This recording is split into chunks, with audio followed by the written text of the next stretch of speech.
तर मैत्रिणींनो, ही आहे चंदन बटव्याची भाजी. खूप गुणकारी आणि औषधी अशी ही भाजी. आपण अनेक प्रकारे करतो ही भाजी. प्रत्येकाची करण्याची सुद्धा वेगळी पद्धत आहे, रेसिपी. मी आज बनवणार आहे ह्या भाजीचा रायता. चवीला खूप छान आणि खायला सुद्धा हेल्दी. तर भाजी स्वच्छ धुवून घ्यायची आणि पाने घ्यायची. बारीक चिरून पातेल्यामध्ये घालायची, थोडंसं पाणी घालायचं आणि एक उकळी आणायची. उकळी आल्यानंतर गॅस बंद करायचा आणि भाजी थंड होण्यासाठी ठेवून द्यायचा. तर आता आपण करूया रायत्याची तयारी.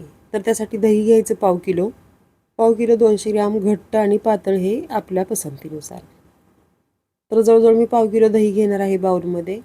दही घ्यायचं आणि छान फेटून घ्यायचं, म्हणजे एकजीव होतो. थोडंसं पाणी घालायचं. तर माझ्याकडे ताक आहे, पिण्यासाठी ताक जे बनवलं होतं ते शिल्लक आहे.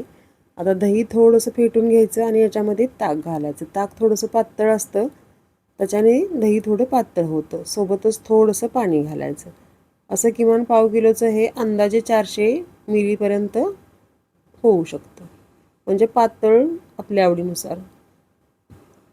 तर दही तयार झाले फेटून, त्याच्यामध्ये थोडंसं पाणी घालूया आणि आता बाकीचे मसाले घालूया. आता मसाल्यामध्ये मी फक्त थोडंसं काळं मीठ घालणार आहे.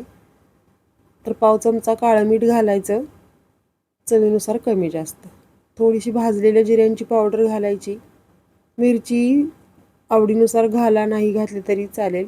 आता घालायची भाजी आणि भाजीचं हे जे थोडंसं पाणी राहिलेलं आहे ते सुद्धा मी याच्यातच घालणार आहे. हे सगळं व्यवस्थित मिक्स करून घ्यायचं आणि फोडणी करायची. तर फोडणीसाठी गॅसवरती कढलं ठेवलेलं आहे मी. तूप घालायचं थोडंसं, तूप किंवा तेल घातलं तरीसुद्धा चालेल. तूप घालायचं, जिरं मोहरी घालायची, चांगलं तडतडू द्यायचं, कढीपत्त्याची पानं घालायची आणि हे आपल्या दह्यावरती ओतून घ्यायची मिक्स केलेल्या. मिक्स करायचं, कोथिंबीर घालायची आणि आपला हा चंदन बटव्याचा रायता तयार झालेला आहे. खायला इतका अप्रतिम हा रायता लागतो. तुम्ही एकदा करून बघा आणि नक्की खाऊन बघा. रेसिपी आवडली तर सबस्क्राईब करा, लाईक, शेअर आणि कमेंट करा.